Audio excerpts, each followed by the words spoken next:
औज़ुबिल्लाहिमिनश्शैतानिर्रजीम बिस्मिल्लाहिर्रहमानिर्रहीम। मोहतरम नाज़रीन, तमाम सुनने देखने वालों को अस्सलाम वालेकुम रहमतुल्लाहि व बरकातुहू कहती हूँ। मैं उम्मीद करती हूँ आप सब खैरियत से होंगे, अल्लाह ताला के इज़्ज़ो ईमान में होंगे। माह रजब की कबूलियत की घड़ियाँ आ गईं। आज माह रजब के इस बाबरकत दिन में मैं आपको हलाल दौलत हासिल करने के हवाले से एक ऐसी तस्बीह का अमल बताने जा रही हूँ। जी छोटी सी तस्बीह को पढ़ने से इंशाअल्लाह आपको इतनी दौलत हासिल होगी कि आपकी हर परेशानी ख़त्म हो जाएगी और इस तस्बीह की बरकत से आपकी हर हाजत पूरी हो जाएगी। घर वाले भी ये देखकर हैरान रह जाएंगे कि इतनी दौलत और बरकत कहाँ से आ रही है। नाजरीन, ये रजब का महीना है। इस महीने की इतनी बरकत और फजीलत है कि अल्लाह पाक इसकी बरकत से रिज़्क़ के तमाम दरवाज़े खोल देता है। माह रजब नहायत रहमतों, बरकतों, बख्शिशों और उज़्मतों का महीना है। रजब को रब का महीना भी कहा गया है। रहमत दो आलम नूर मुजस्सम सल्लल्लाहु अलैहि वसल्लम का फरमान है कि रजब अल्लाह ताला का महीना है और रमज़ानुल मुबारक मेरी उम्मत का महीना है। जो शख्स माह रजब में रोज़ा रखेगा तो अल्लाह ताला इस शख्स को जन्नत में एक दरिया है जिसको रजब कहा जाता है, इसका पानी दूध से भी ज़्यादा सफ़ेद और शहद से ज़्यादा मीठा है, इस दरिया का पानी पिलाएगा। रजब का महीना अल्लाह ताला का महीना है। जिस बंदे या बंदी ने इसका एहतराम किया, अल्लाह ताला इसका एहतराम फरमाएगा। नबी करीम सल्लल्लाहु अलैहि वसल्लम ने फरमाया, जब रजब की पहली शब आती है तो अल्लाह ताला फरमाता है कि ये मेरा महीना है और बंदे भी मेरे हैं और रहमत भी मेरी है। जो कोई मुझको पुकारेगा मैं इसकी पुकार सुनूंगा और जो कुछ मांगेगा मैं इसको अता फरमाऊंगा और जो मगफरत चाहेगा इसकी मगफरत फरमा दूंगा। रहमत मेरी वसी है और मैं अरहमुर राहिमीन हूँ। दोस्तों, रब को राज़ी कर लो, माफ़ी मांग लो, इस्तग़फ़ार कर लो। दोस्तों, अगर आप चाहते हैं कि आपकी तकदीर लिखने से पहले रब की ज़ात आपसे राज़ी हो जाए,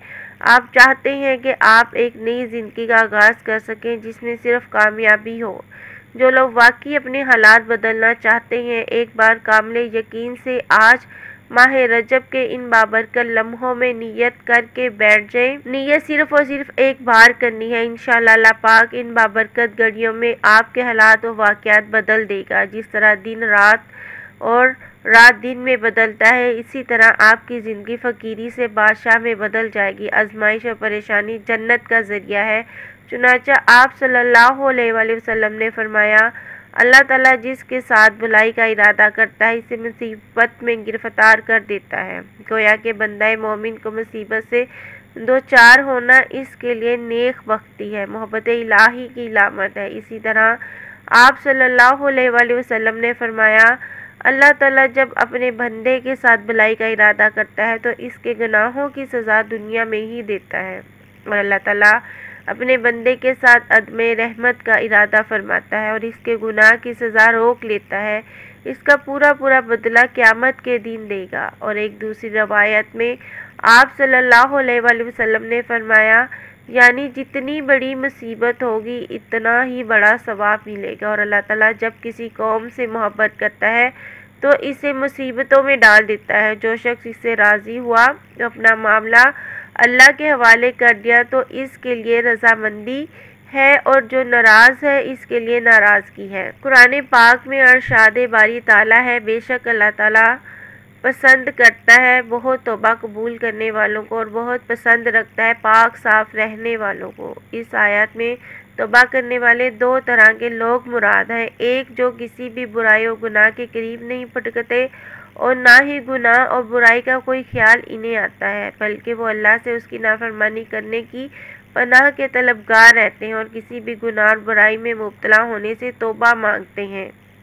और जो गुनाह और बुराई में मुब्तला हो जाते हैं, अल्लाह की नाफरमानी के मुरतकिब होते हैं, लेकिन बाद में शर्मसारी और नदामत से सच्चे दिल के साथ अल्लाह से तौबा करके हमेशा के लिए गुनाहों से ताइब हो जाते हैं। ये हैं वो लोग जिनको अल्लाह पसंद फरमाता है कि भटकने के बावजूद राह हदायत की तरफ लौटा और अपने किए पर नदामत हुए। कितना ही बड़ा गुनाह चाहे शिर्क ही क्यों ना हो, अगर उसे तौबा कर ली जाए لیکن دوبارہ اس گناہ کو کرنے کا خیال بھی نہ آئے تو اللہ تعالیٰ قبول فرماتا ہے۔ ناظرین، آج مانگنے کا وقت ہے، آج رب سے اپنی جھولیاں بھروانے کا وقت ہے۔ کل تک سڑک پر مانگنے والا ایک تسبیح پڑھ کر دیکھ لے، نصیب کے سارے تالے کھل جائیں گے۔ جب کہیں سے کوئی مدد نظر نہیں آ رہی ہو، جب مایوسی چھا جائے، آج کے دن اللہ تعالیٰ کے نام کی صرف ایک تسبیح پڑھنی ہے۔ یہ تسبیح ہر مشکل و پریشانی کا حل ہے۔